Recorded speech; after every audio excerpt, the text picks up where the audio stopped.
Halo, selamat malam Dokter Peter. Halo, selamat malam. Apa kabarnya dok?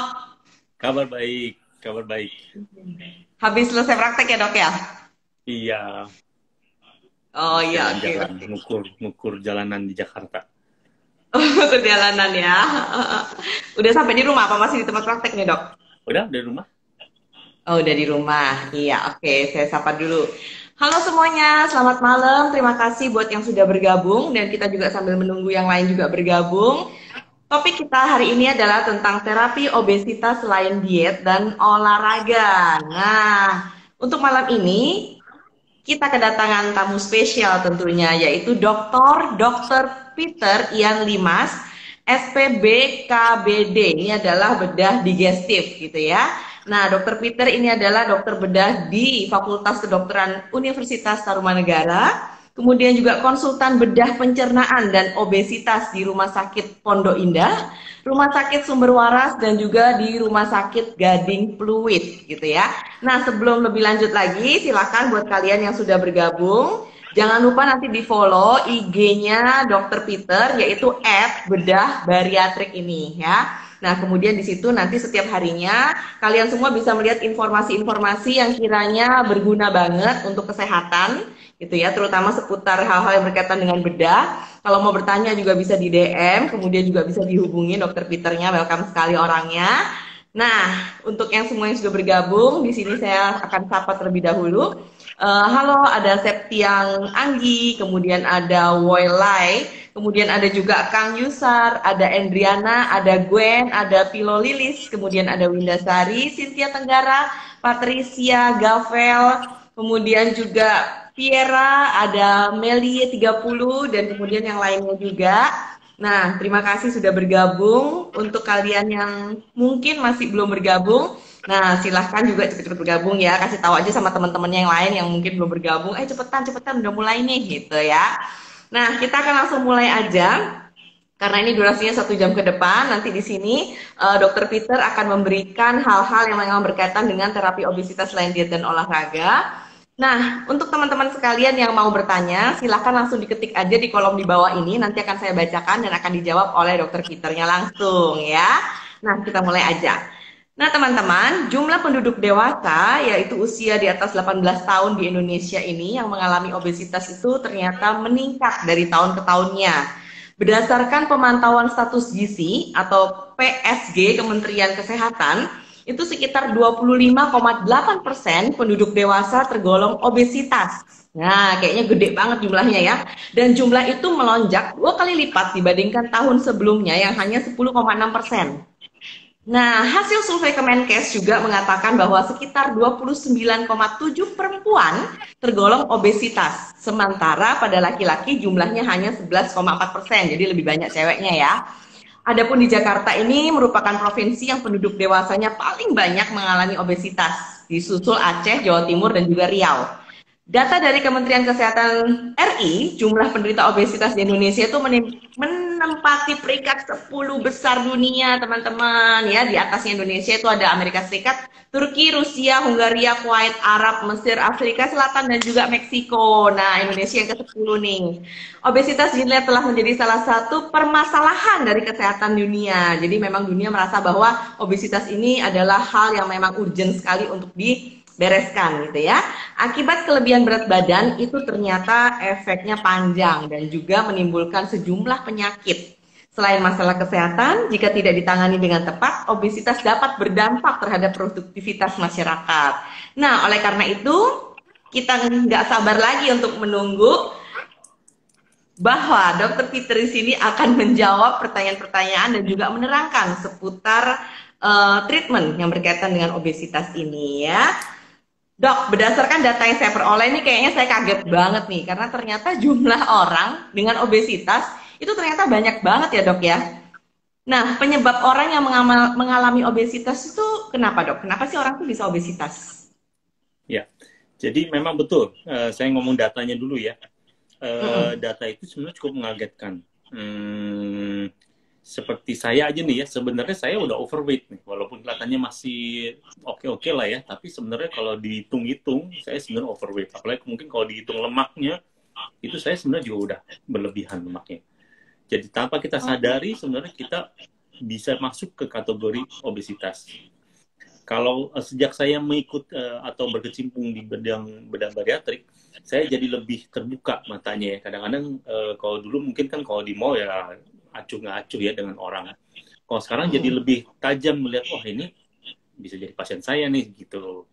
oh Ya gitu di ya. mana-mana, iya, dan di mana-mana banyak sekali, ya banyak sekali. Kalau kita lebih terbuka, banyak sekali. Nah kalau dibilang obesitas, kenapa? Dia multifaktorial ya. Mulai dari gaya hidup kita sekarang ya, yang mungkin ya makannya juga udah kurang baik ya. Kalau saya lihat bapak saya dulu itu makanannya, waduh hebat sekali ya, makanannya itu benar-benar direbus-rebusan, banyak serat, benar-benar jarang makan di luar. Kalau ditanya toge goreng di Bogor, dia juga nggak tahu di mana ya, benar-benar rapi sekali makanannya, dan memang benar-benar hidupnya sehat dan umur panjang ya, sampai 97 mendiang bapak saya itu. Kita sekarang lihat aja makanannya juga benar-benar makanan udah tinggi karbohidrat ya, kemudian tinggi lemak, kemudian jumlahnya juga makin lama makin banyak, makin besar. Hidup kita juga makin stres, banyak hidup mungkin stres, terus kemudian banyak kurang olahraga ya, jadi multifaktorial. Tapi kalau lihat dari segi bedah obesitas yang morbid, artinya yang besar sekali, kita benar-benar belum mengerti 100%. Ya, kenapa?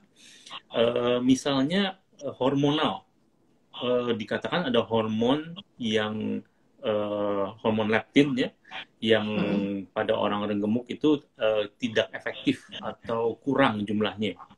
Ya. Tapi kalau orang dikasih hormon itu, dia juga nggak kurus gitu. Tapi dihitung-hitung kalau bahwa mereka memang kekurangan hormon itu. Jadi faktornya banyak. Tapi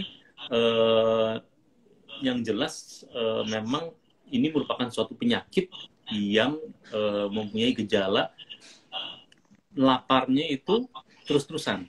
Nah, kalau pasien yang sudah gemuk sekali, yang morbid obes, itu mereka mempunyai sifat bahwa rasa laparnya itu tidak bisa dipenuhi, tidak bisa dipenuhi dengan makanan gitu. Senantiasa lapar. Itu. Wah, seperti itu ya dok ya. Dan ternyata memang tadi yang seperti dokter katakan, ternyata dokter sudah termasuk overweight ya. Berarti, jadi saya bertanya-tanya, mungkin saya juga termasuk ya. Iya. Iya, iya.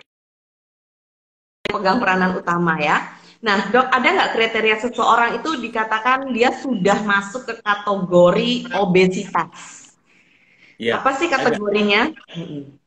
Ya, memang yang kita pakai selama ini adalah BMI ya, indeks massa tubuh, karena ini adalah ukuran yang paling mudah dipakai. Ada juga yang mengukur ketebalan lemak di bawah kulit misalnya, atau ada yang mengukur lingkar perut, tapi tidak praktis. Ya, yang paling praktis adalah body mass index. Ya, ini adalah Oh, BMI. cara mengukur paling gampang, yaitu berat badan dibagi tinggi badan dalam meter 2 kali akar kuadrat ya, tinggi badan dibagi. Jadi kategorinya kalau kita ukur itu, maka normal ya, normal adalah BMI-nya di bawah 23. Ya, kalau di bawah banget ya abnormal juga ya, terlalu kurus. Tapi 23 buat orang Asia ini adalah yang normal.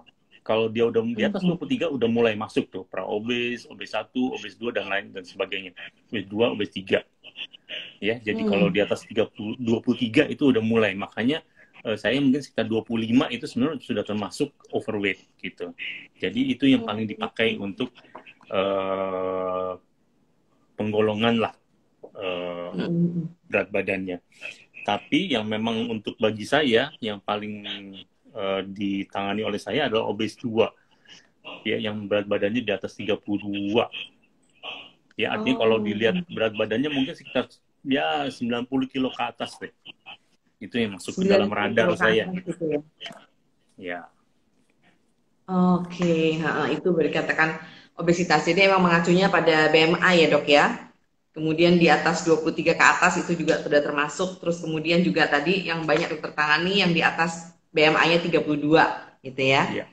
Nah, terus kita bicara tentang obesitas nih dok, alias kegemukan gitu ya, yang overweight banget gitu. Kemudian kenapa sih obesitas ini menjadi berbahaya bagi kesehatan? Apa sih sebetulnya bahayanya? Ya, ya. Sebenarnya kalau ngomong bahayanya itu bisa bisa jadi panjang lebar ya, karena benar-benar eh, jelas sekali lah ya. Pertama-tama orang obesitas itu secara statistik, kita ngomong secara statistik ya, artinya memang kalau kenyataannya kita nggak tahu semua di tangan Tuhan ya. Bisa aja saya yang berat badannya oke-oke aja, besok nggak ada, itu semua di tangan Tuhan. Tapi secara statistik, orang yang obesitas itu hidupnya akan lebih pendek. Ya, bisa sampai 10 tahun harapan hidupnya lebih pendek. Kenapa? Pertama kali kita mulai aja dulu. Orang obesitas itu, kalau saya tanya, pasien masih muda nih, masih umur 22 tahun, 23 tahun, datang, biasa saya tanyakan dulu. Kalau dia udah berat 120, 130, 140, akan saya tanyakan, lututnya gimana? Ya, itu nomor satu. Lututnya biasanya akan sakit. Ya, dia nggak bisa lari. Jelas nggak bisa. Karena jalan aja kadang-kadang sakit. Itu satu aja, nomor satu. Yang kedua, nanti kalau dia udah lanjut umurnya, makin lanjut, akan muncul diabetes. Karena apa? Karena beban insulin untuk badan dia itu nggak mencukupi lagi. Akan ada resistensi insulin. Jadi berat insulin itu dipaksa terus untuk bekerja, sedangkan dia efektivitasnya jelek. Ya, untuk masuk ke dalam orang yang berat obes itu dia efektivitasnya akan jelek. Jadi diabetes akan muncul. Itu udah ngetok di depan pintu. Kemudian udah muncul hipertensi. Ya.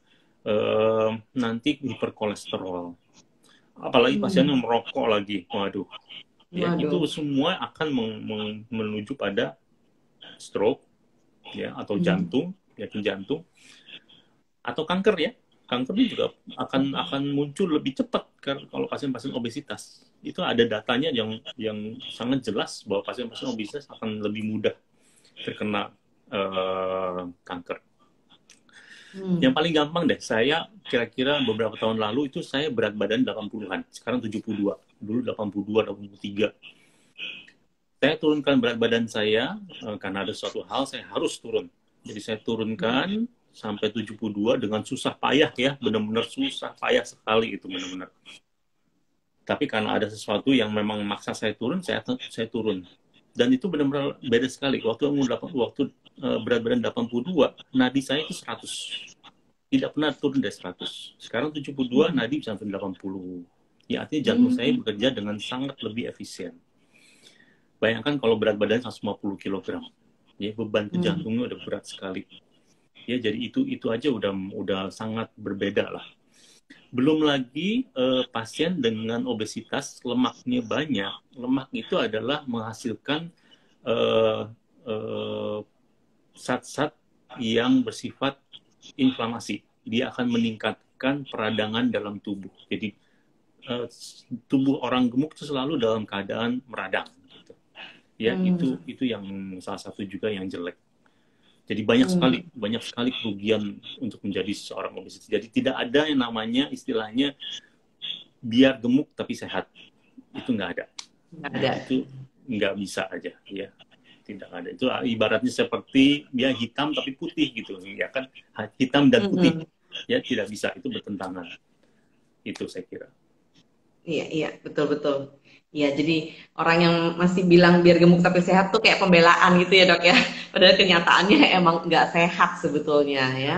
Iya. Nah, kalau tadi dibilang bahwa ternyata runut-runutnya tuh penyakitnya penyertanya tuh akan banyak banget dari obesitas ini. Tadi diabetes, kemudian menurunkan efektivitas, hipertensi juga, kolesterol, jantung, stroke gitu ya dan sebagainya.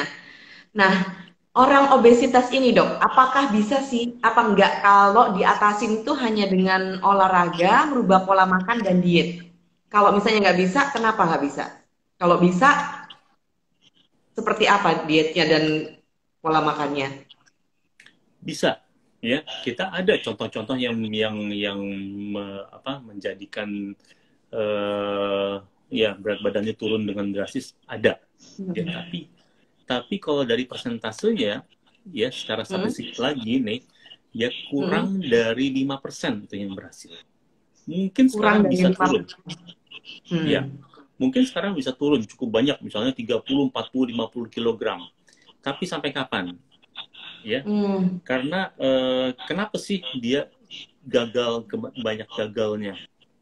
Jadi ada tubuh kita itu sangat pintar sebenarnya. Ya, dia bukan seperti mobil yang kita ganti spare parts-nya, ya sudah selesai. Itu dia akan berjalan seperti biasa lagi. Tubuh kita itu pintar. Kalau kita turunkan berat badannya, misalnya 40-50 kilo, ini kita bayangkan ya, saya turun sekarang mau turun 2 kilo aja udah setengah mati. Apalagi mau Hmm. turun 50 kilo ya, itu waduh. Wah. Tapi oke, bisa lah ya. Misalnya dia bisa dengan benar niat-niat hebat turun 50 kilo. Tapi tubuh akan melihat, karena tubuh itu punya semacam termostat. Ya, dia bilang berat orang ini, berat saya punya tuan ini adalah 120 kilo. Itu adalah normalnya menurut dia. Jadi kita Hmm. turunkan menjadi 70 kilo, dia akan memperbaiki termostatnya tuh. Dia akan berusaha untuk balikin lagi ke 120. Dengan cara Oh. metabolisme diturunkan ya semuanya, jadi kita menjadi irit semuanya. Tadinya jalan 100 meter tuh habis misalnya 20 kilo kalori, sekarang diturunkan sama dia jadi 5 kilo kalori. Jadi pelan sekali. Nah, begitu kita ada sesuatu, biasanya misalnya ada masalah di kerjaan, masalah dengan pasangan lah, masalah apa keuangan, kita mulai makan lagi. Itu Hmm. naiknya itu akan jauh lebih cepat. Ya, karena Ah. metabolisme kita udah rendah. Makanya disebutnya adalah yo-yo phenomenon. Begitu turun, naiknya lebih cepat lagi, sampai lebih tinggi daripada awalnya. Jadi naik turun, naik Hmm. turun. Itu yang permasalahan dari tubuh kita. Di situ adalah Hmm. mungkin perlu bantuan sesuatu teknik yang lain gitu. Gitu. Gitu. Ha, ha, ha. Karena tadi ya biasa cuma sesaat, terus kemudian nanti akan naik lagi, nggak konsisten gitu ya. Karena memang banyak sekali perubahan dalam hidup. Belum juga mempertahankan pola makan juga kadang orang ada batasnya gitu ya. Mau olahraga juga kadang juga ada batasnya, musim-musiman juga gitu ya. Seperti itu. Jadi sehingga juga itu pun susah. Nah akhirnya memang perlu cara lain. Nah dok, kalau dari segi medis nih dok, untuk obesitas ini. Kalau yang saya baca-baca kan ada tuh namanya bedah bariatrik nih dok. Terus kemudian saya lihat di Instagram, waduh kayaknya dia udah bariatrik ini kayak dokter Peter banget nih gitu kan, kerjaan dokter Peter banget nih. Nah sebetulnya kita semua mau belajar banyak nih dok, apalagi kan kayak saya orang awam belum terlalu banyak tahu tentang bedah bariatrik ini. Apakah bedah bariatrik itu sebetulnya dok? Jadi bedah bariatrik ini berasal dari kata baros ya, besar atau berat. Jadi dia sebenarnya pembedahan yang sifatnya membantu orang yang gemuk untuk menurunkan berat badannya. Dalam Hmm. arti juga menghindari penyakit-penyakit yang tadi mengancam dia ya. Jadi lebih ke arah kesehatan ya, bukan ke arah kosmetik. Kosmetik itu adalah Hmm. tambahan. Kosmetiknya pasti akan membaik, tapi kita tidak mengarah ke sana. Kita tidak bertujuan untuk memperbaiki penampilan orang jadi benar-benar kayak bentuk gitar, itu enggak. Kita Hmm. maunya orang ini berat badan hilang dan komorbidnya, arti kalau dia ada diabetes, ada hipertensi itu hilang juga. Hmm. Nah, eh, perlu sangat disadari, biasanya kalimat-kalimat pertama saya ke pasien adalah bahwa bedah bariatrik adalah alat, ya, alat. Yang paling utama adalah dia menghasilkan kita atau pasien tidak bisa makan banyak, bukan tidak mau, tapi benar-benar tidak bisa. Ya dipaksa, dia memang tidak bisa makan lebih banyak dari mungkin 2-3 sendok. Ya, habis itu dia udah merasa enak, nggak enak. Yang Hmm. kedua adalah laparnya hilang. Ya, kalau kita paksa dia Hmm. nggak bisa makan, tapi tetap lapar, ya itu namanya nyiksa. Ya, nggak ini. Dia tidak bisa makan banyak dan dia tidak lapar. Nah, tapi itu adalah semuanya ada alat. Jadi dia harus ada yang dia jaga juga. Misalnya makanannya harus lebih nanti diarahkan ke proteinnya. Dia harus berhenti makan memang kalau dia udah merasa penuh. Dia tidak boleh makan manis-manis lagi. Walaupun nanti biasanya kebanyakan pasien-pasien saya itu memang hilang ya. Rasa ingin makan manisnya itu hilang. Tapi ada rambu-rambu yang dia harus ikuti. Ya, itu. Tapi untuk membantu dia menurunkan 50 kilo itu bukan sesuatunya aneh. Pada pasien yang beratnya misalnya 120 kg atau 130 kg dia bisa turun sampai 50 kg, itu bukan sesuatu yang hal yang aneh. bisa dengan bedah bariatrik. Jadi dia intinya adalah bagaimana kita melakukan itu, kita melakukan modifikasi saluran cernanya. Kalau saya boleh kasih gambar ya, mungkin Ya. yang paling umum sekarang saat ini adalah sleeve gastrectomy. Ya, artinya lambung ya yang tadinya jadi satu, itu kita melakukan pemotongan dengan alat dan ini diangkat. Lambung ini diangkat sehingga menjadi lambung yang tersisa menjadi seperti lengan baju. Seperti lengan baju, lengan panjang ya, lengan sleeve. Jadi ya makanya bisa dibayangkan 2 sendok ya dia akan tertahan. Pelan-pelan akan turun dan bermasuk. Dan yang paling untung adalah pusat laparnya yang berada di sini itu terangkat, diambil. Jadi dia benar-benar pasien saya yang dilakukan sleep, dia bisa 3 hari pertama itu hanya minum aja, dia tidak merasa lapar sama sekali. Dia bahkan ada sampai 1 tahun pun dia bilang masih belum lapar, nggak ada masalah gitu. Itu bedah bariatrik. Wah, menarik sekali ya dok ya.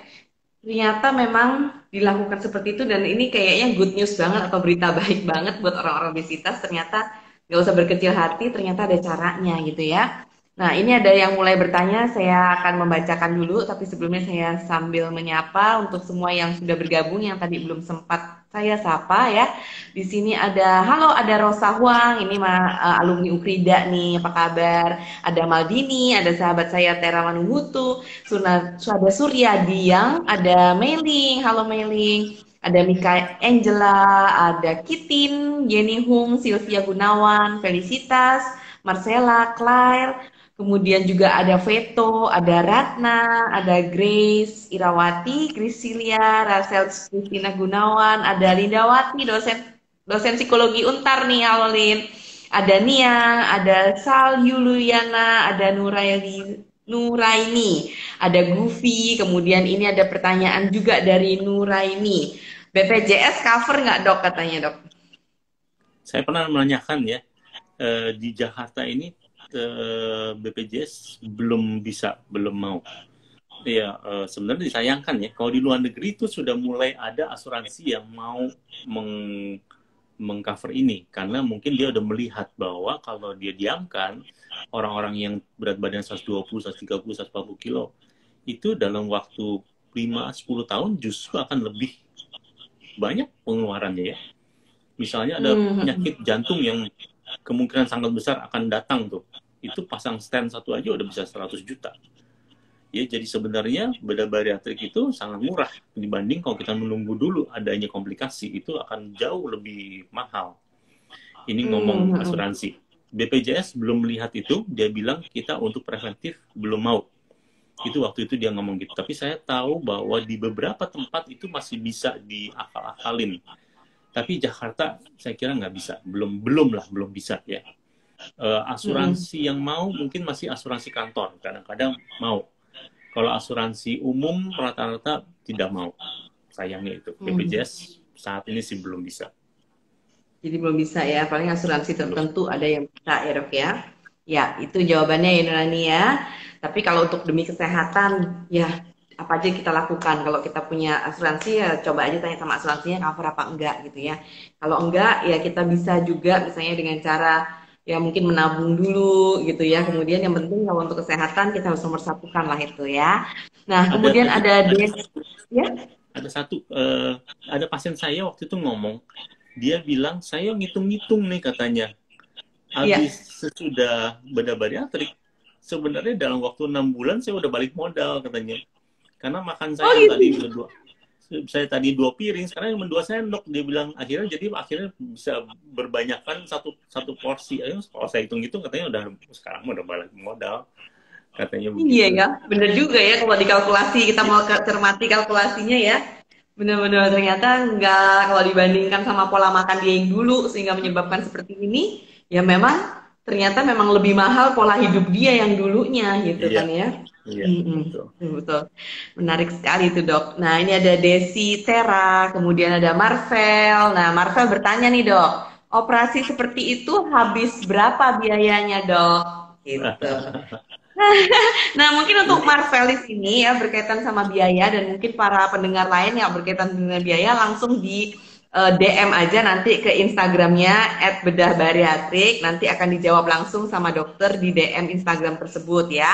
Atau nanti juga di akhir acara ini nanti dokter Peter akan menyebutkan nomor WhatsApp-nya, silahkan kalian juga bisa WhatsApp secara langsung. Jadi berkaitan dengan biaya langsung di Japri aja gitu ya, bisa di DM Instagram atau di WhatsApp personal ya.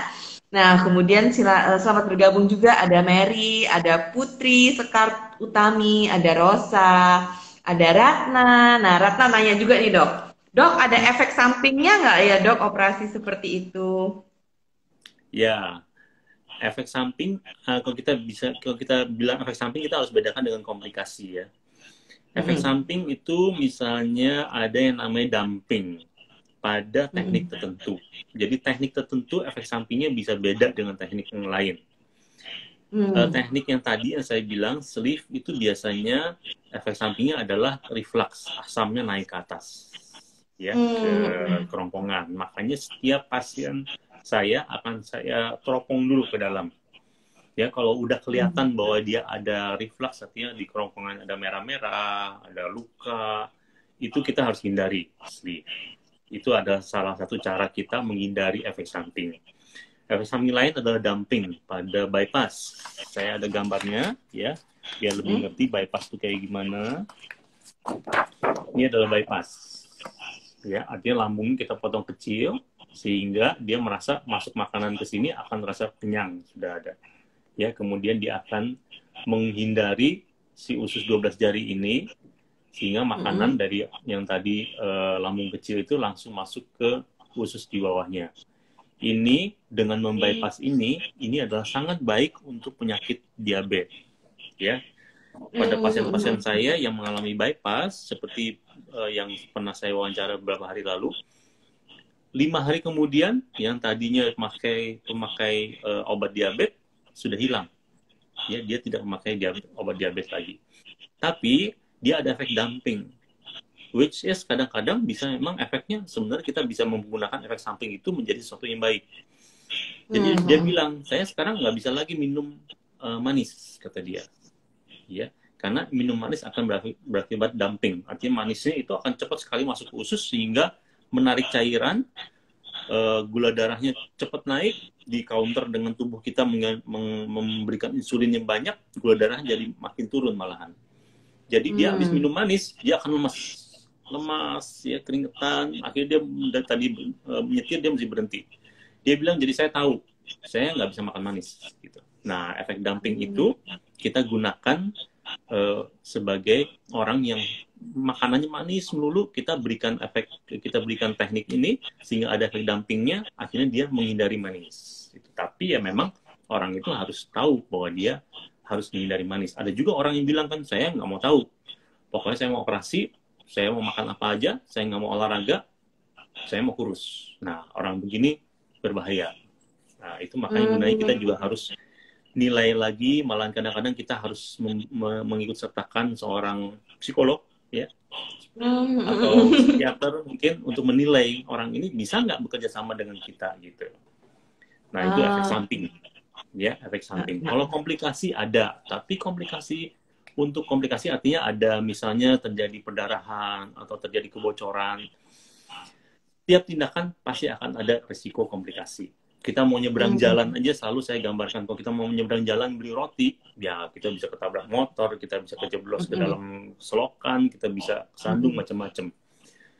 Bisa terjadi. Tapi operasi ini bisa dibilang sangat aman. Ya, operasi ini tidak lebih berbahaya daripada operasi mengangkat kandung pedu. Ya, yang relatif kadang-kadang di dalam kamar operasi bisa ada 3 sehari gitu. Jadi bisa dibilang menurut saya sih sangat aman, ya. Iya, iya, oke. Nah, buat teman-teman itu tadi penjelasannya ya. Tadi masih ada pertanyaan, tapi nanti akan saya bacakan. Saya keep dulu. Saya berangkat ke pertanyaan selanjutnya mengenai jenis-jenisnya nih ya. Nah, operasi atau bedah bariatrik ini dok, ini apakah ada jenis-jenisnya? Kalau ada, jenis-jenisnya apa aja dan prosesnya bagaimana untuk masing-masing jenis ini? Ya, jadi bedah bariatrik itu bukan sesuatu operasi yang baru.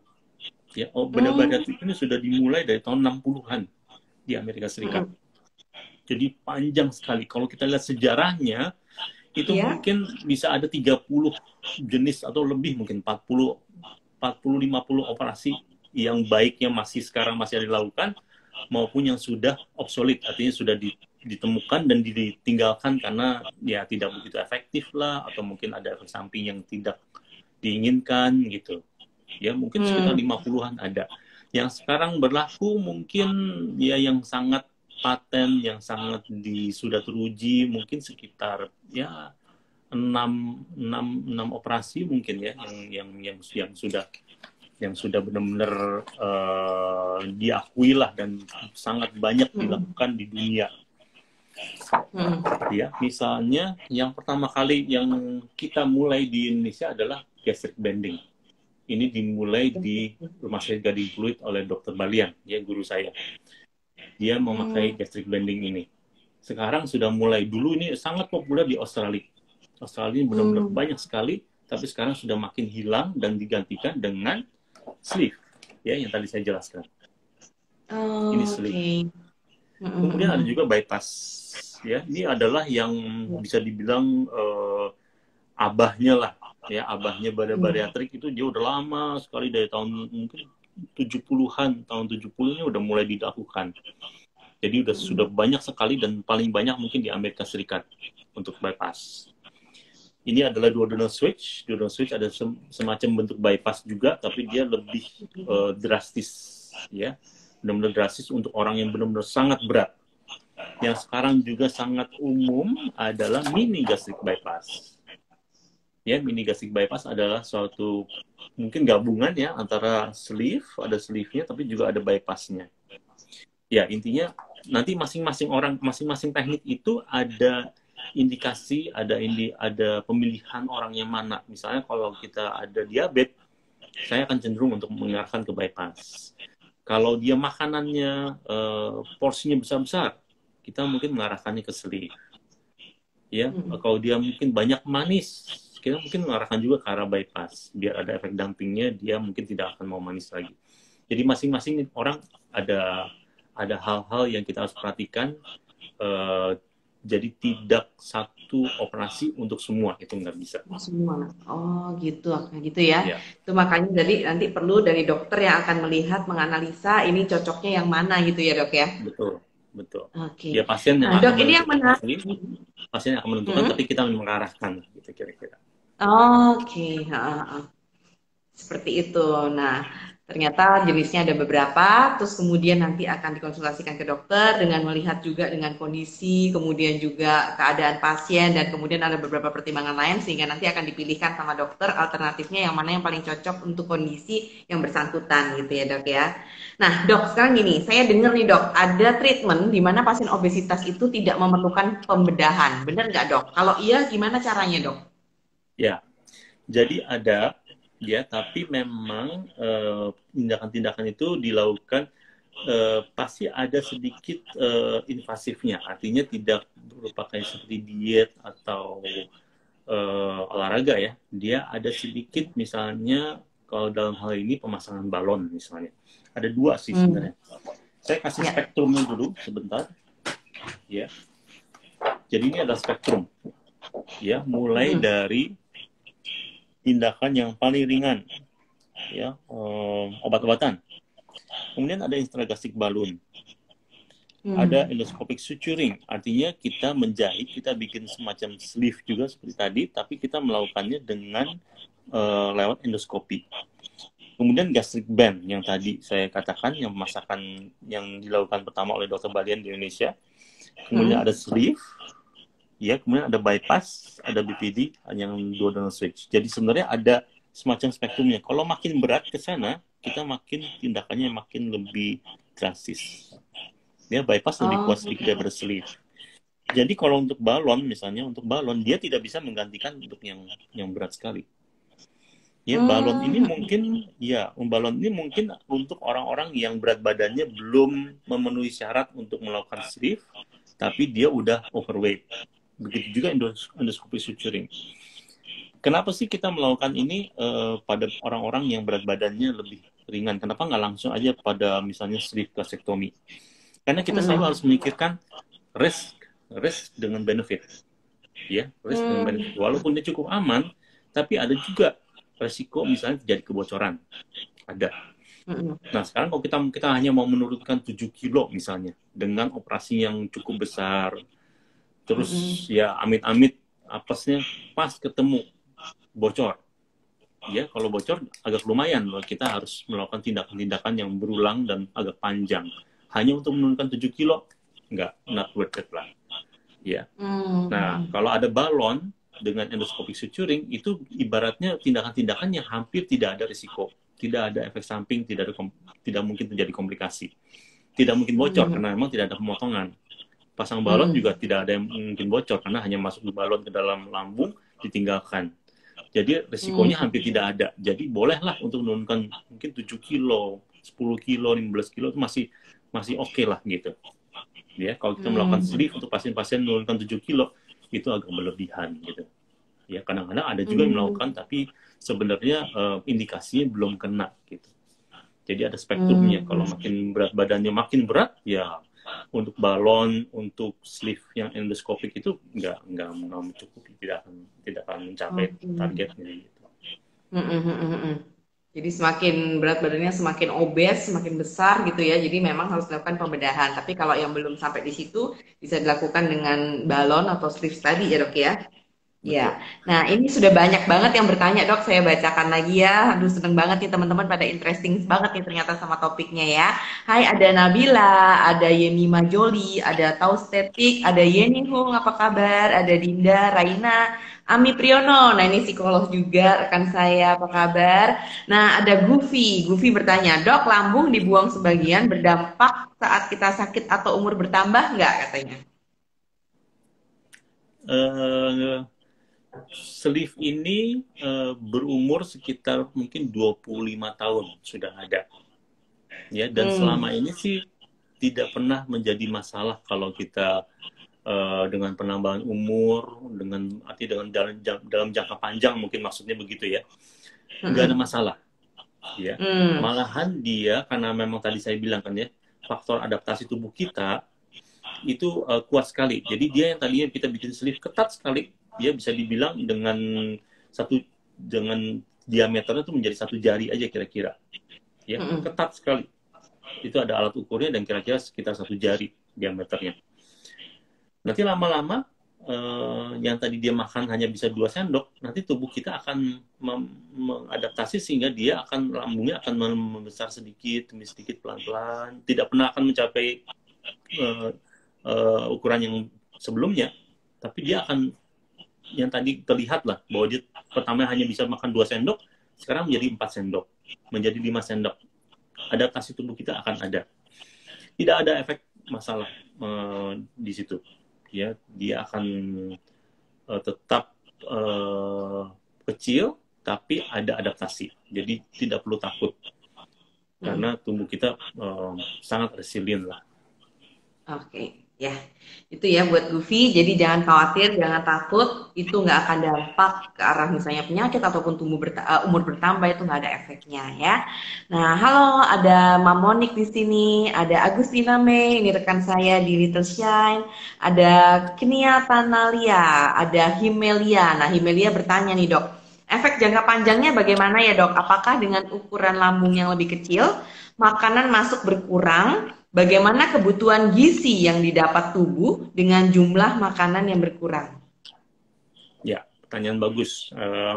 Karena begini, di situ makanya kita selalu menuntut atau kita mewanti-wanti pasien bahwa sesudah operasi semua makanan itu harus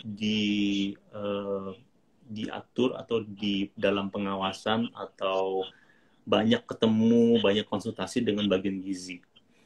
Karena kita mau bahwa massa otot, terutama massa otot tubuh kita itu tidak hilang. Ya, karena massa otot itu penting untuk meningkatkan metabolisme badan kita. Kalau metabolisme badan kita tetap tinggi, maka perjalanan menuju normalnya berat badan itu akan lebih mudah. Jadi, supaya masa otot itu tidak hilang, pertama harus olahraga. Yang kedua adalah kita harus mengarahkan makanan yang kita makan itu ke arah protein. Ya, jadi masa otot tidak dibongkar oleh tubuh kita, tapi proteinnya tetap dijaga, dimasukkan ke dalam otot. Jadi mesti mengarahkan ke sana.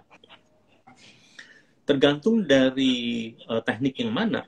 Ya, kalau sleeve hampir tidak ada masalah. Misalnya vitamin atau mineral, paling banyak adalah vitamin D. Kita semua kekurangan vitamin D rata-rata. Ya, karena pertama pasien juga gemuk, yang kedua mungkin banyak kerja di kantor, kena matahari, ya, vitamin D. Tapi kalau untuk sleeve rata-rata tidak masalah. Kalau kita menuju ke arah tindakan-tindakan yang lebih berat, misalnya bypass atau mini bypass, atau lebih ke arah ya bypass yang ke bawah lebih ujung, itu memang ada resiko untuk terjadi malnutrisi. Makanya harus dijaga.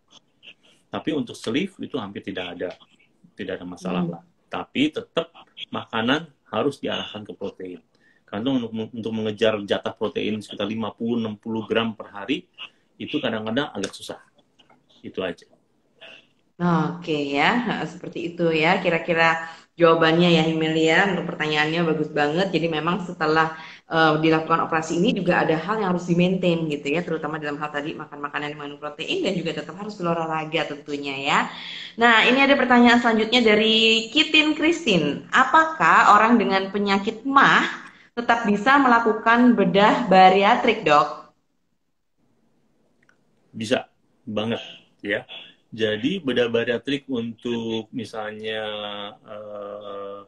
sleeve, ya bagian yang cukup besar itu hilang, tapi kita tetap masih masuk ke dalam lambung yang normal. Kalau bypass itu ada bagian lambung yang tidak terpakai. Ya, ada bagian lambung yang ibaratnya tidak diisi makanan.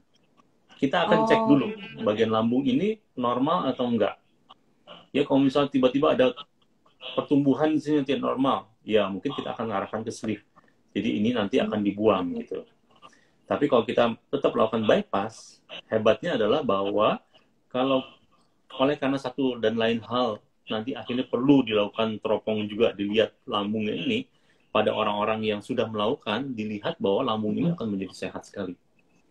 Ya, akan menjadi mulus, bagus, karena tidak dilalui oleh makanan. Ya, tadi ukus-ukus yang tadi di sini makin hilang. Ya, itu adalah salah satu keuntungan dari ya tindakan bariatrik. Jadi orang yang dengan penyakit gastritis itu nggak masalah, bisa kita lakukan. Ya.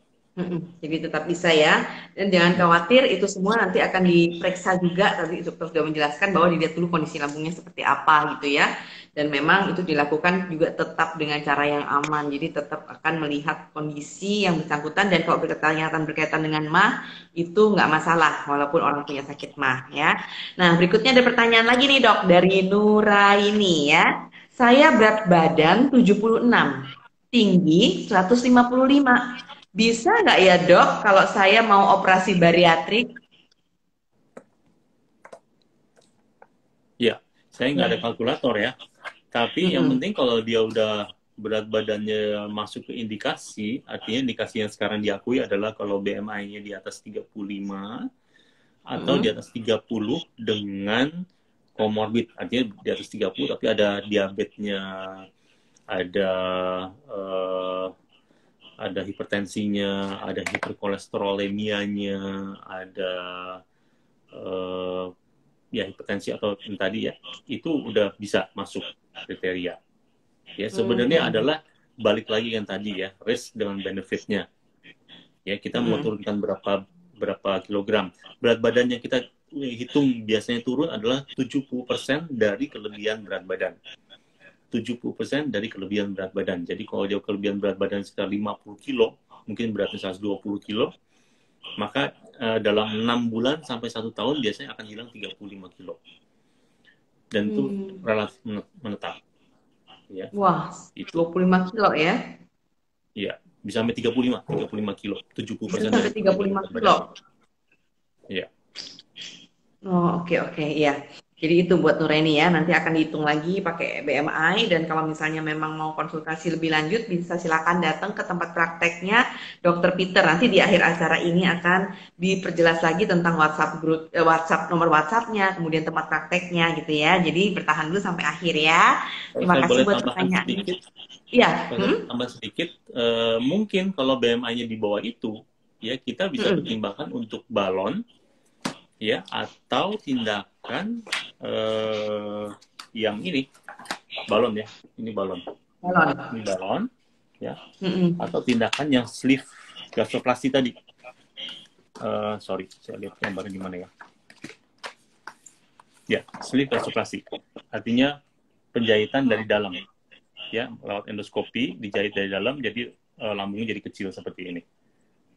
Kalau tindakan-tindakan itu bisa pada berat badan yang lebih ringan. Jadi bisa dengan balon atau bisa tadi dengan cara seperti itu ya dok ya? Iya. Sip. Nah berikutnya adalah dengan Yul Saidari. Oh terima kasih sudah bergabung. Ada Chris Meridian juga terima kasih sudah bergabung. Ada Janice Mikaela, Arnia, Maria Effendi. Nah ada pertanyaan lagi nih dok dari Janice Mikaela. Untuk mengatasi obesitas lebih aman dengan operasi atau nutritional healing dok? Ya, jadi salah satu syarat dari menjalani bedah bariatrik adalah Anda sudah jalani diet atau segala macam usaha secara puas, ya. Anda lakukan secara puas, Anda benar-benar coba usaha, silahkan. Tapi pesan saya kasih batas waktu. Anda mau coba sampai kapan? Misalnya setahun, 2 tahun. Kalau nggak mencapai juga, ya mungkin bedah bariatrik untuk Anda. Tapi kerjakan dulu. Jangan Anda belum pernah diet terus Anda mau bedah bariatrik. Karena bedah bariatrik itu bukan peluru emas selalu ya. Sekali tembak selesai semuanya. Enggak. Dia tetap ada komponen dietnya, ada komponen segala macam yang membutuhkan disiplin. Jadi coba dulu. Ya, jangan nanti Anda bilang, wah seandainya saya coba diet mungkin saya nggak harus begini gitu. Anda coba dulu dengan diet, biasanya akan gagal. Nah, Anda tahu, wah usahanya ternyata kayak begini nih beratnya. Jadi saya harus bedah bariatrik. Itu. Oke ya. Jadi ini upaya terakhir. Kalian coba dulu semuanya. Mau coba olahraga, nutritional healing gitu ya. Ubah pola makan, kemudian masih tetap aja nggak bisa gitu ya. Tapi tadi ingat kata dokter kasih batas waktu supaya nggak keterusan. Kan kalian namanya segala sesuatu kita kerjakan harus ada targetnya kan. Nah kalau target itu sudah kalian kasih kemudian tetap aja nggak bisa turun gitu ya. Atau kemudian masih belum gitu ya. Nah ini adalah satu solusi tentunya. Nah, terima kasih juga udah bergabung Helena Hiani, Deriani, Widya Fintech, ada Eli Elivera, ada Meli Afiatur, kemudian juga ada Aina Huja, ada Wildan, Janis Mikaela, Lia Sutisna Latif, ini psikolog forensik rekan saya. Monica Hartono, sorry, ada Wisnu, ada Marvel, ada Stephanie. Oh ini dok, dari Gwen Sabrina menjawab bahwa sudah dihitung tadi dok, BMI-nya 31,6 dok. Iya. Berarti kan berarti 32 ya dok ya? Iya, 32. Sebenarnya sih udah hampir masuk nih. Pertanyaannya ada diabetes, ada nggak? Kalau misalnya ada diabetes, ada hiperkolesterol, ada hipertensi, itu udah jelas indikasi banget. Ya, indikasi sekali. Kalau belum, ya mungkin bisa diarahkan kepada sleeve gastroplasty. Ya, yang tadi yang secara endoskopi itu juga salah satu alternatif yang baik. Iya. Dan endoskopi berarti kan tidak harus dibedah besar, tapi cuman ini aja ya dok ya, lubang kecil aja gitu. Jadi pembedahan juga sebenarnya pembedahan kecil ya. Oh iya, nah ini penting banget nih dok. Jadi supaya lihat tuh. Jadi cuman kecil doang, cuman titik-titik gitu doang. Ini adalah pasien saya post-op yang berapa bulan ya? 3 bulan atau 4 bulan. Oh, oke. Hampir nggak ada apa-apa. Ya ini menarik sekali sih dok. Untung dokter jelaskan kayak gini. Jadi kan mungkin kita semua memikir bahwa waduh tuh harus dibelek gede gitu ya. Ternyata enggak ya, cuman kayak titik-titik gitu doang gitu ya. Jadi kalian. Kalau kita belek besar, diingatkan bahwa pada pasien-pasien tertentu itu lemaknya bisa 1 jengkal. Jadi kalau banyak banget. Kita belek nggak nyampe-nyampe, dan efek sampingnya adalah infeksi luka operasi besar.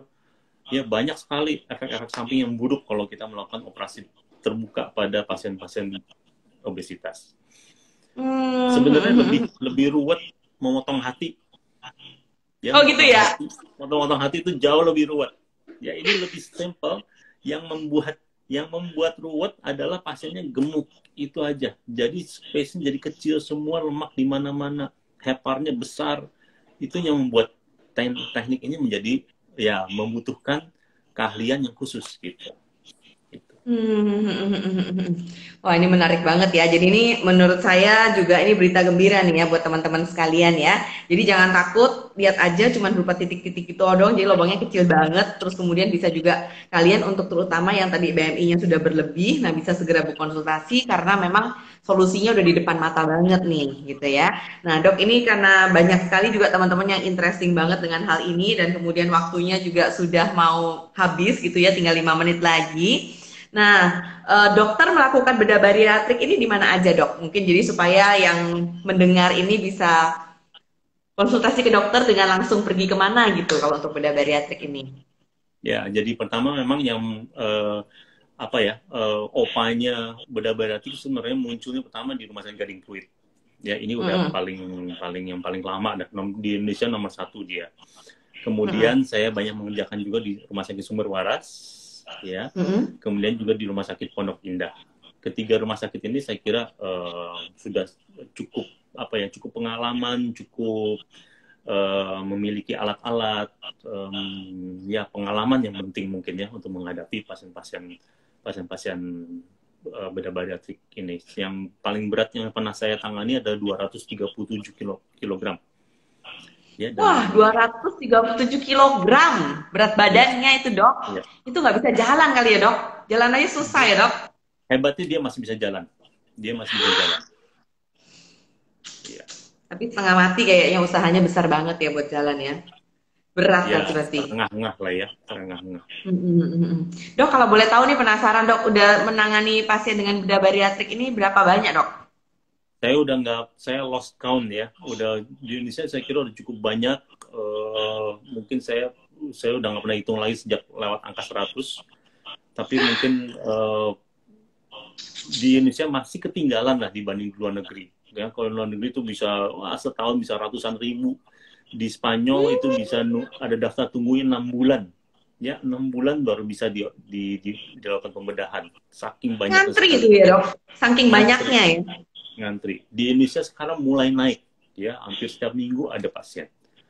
Saya kira Wah, makin naik. tuh Orang makin teman-teman sadar ya, bahwa, jadi udah ratusan yang ditangani oleh dokter Peter ini. Jadi kalian semakin mantap tentunya karena memang sudah banyak sekali kasus-kasus yang ditangani dan ternyata memang banyak sekali orang-orang yang memerlukan bantuan tentunya dalam hal ini yang penderita obesitas tentunya ya.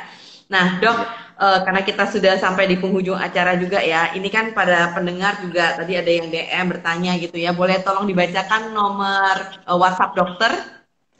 boleh. Saya di 0812 Mm-mm. 1067 435. Oke ya, teman-teman harap dicatat, ambil bolpennya 0812 1067 435 ya. Saya ulangi 0812 1067 435 atau bisa juga di DM di @bedahbariatrik dan kemudian di DM di situ ya. Jadi kalian bisa berkonsultasi kapan aja, silakan di DM atau di WA, nanti akan dijawab langsung oleh Dokter Peter ya.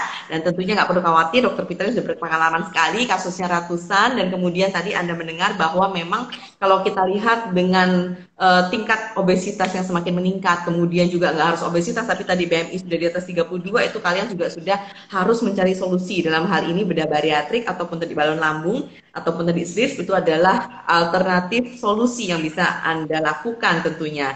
Nah dok, untuk penghujung nih dok, bisa sampaikan kesimpulan atau pesan-pesan buat para pendengar IG Live ini dari Dokter Peter. Ya, pesan saya cuman jangan terlalu takut dulu dengan kata pembedahan ya, karena apa yang ada di depan seorang pasien yang obesitas itu sebenarnya lebih berbahaya atau lebih mengerikan daripada pembedahan ini.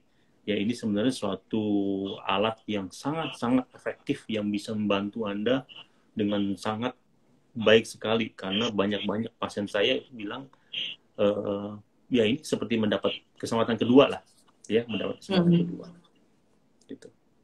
Ya, nah itu ya. Jadi kalian jangan ragu-ragu lagi. Dan untuk kalian mungkin yang memang saat ini mendengar kemudian teringat sama teman kalian atau saudara kalian ataupun kerabat kalian yang setidaknya memang menurut kalian itu sudah overweight atau kemudian obes. Nah, kalian jangan ragu-ragu untuk memberikan informasi ini gitu ya. Suruh aja dia follow Bedah Bariatrik. Kemudian juga kalau mau lihat rekaman IGTV-nya hari ini bisa melihat langsung di @bedah bariatrik, di situ akan di save gitu ya rekamannya. Nah, kiranya kita udah sampai di penghujung acara. Terima kasih buat Dr. Peter atas waktunya, atas kesempatannya, dan juga terima kasih juga karena sudah memberikan ilmu yang berguna banget bagi kita semua, terutama berkaitan dengan kesehatan, dan kemudian juga untuk meningkatkan produktivitas, dan juga meningkatkan juga kesejahteraan atau kualitas hidup kita tentunya. Terima kasih banget ya dok ya. Nah, terima kasih juga. Iya. Terima kasih buat teman-teman semua yang sudah bergabung. Keep healthy, keep sane, dan juga ingat sharing is caring. Jadi kalau kalian merasa informasi ini perlu dan bermanfaat, silahkan bagikan kepada teman-teman kalian ataupun kerabat dan saudara kalian. Sampai di sini saya Jovita Maria Ferliana dan Dr. Peter Ian Limas. Mohon pamit dan unjuk diri. Terima kasih buat kalian semua. Bye-bye.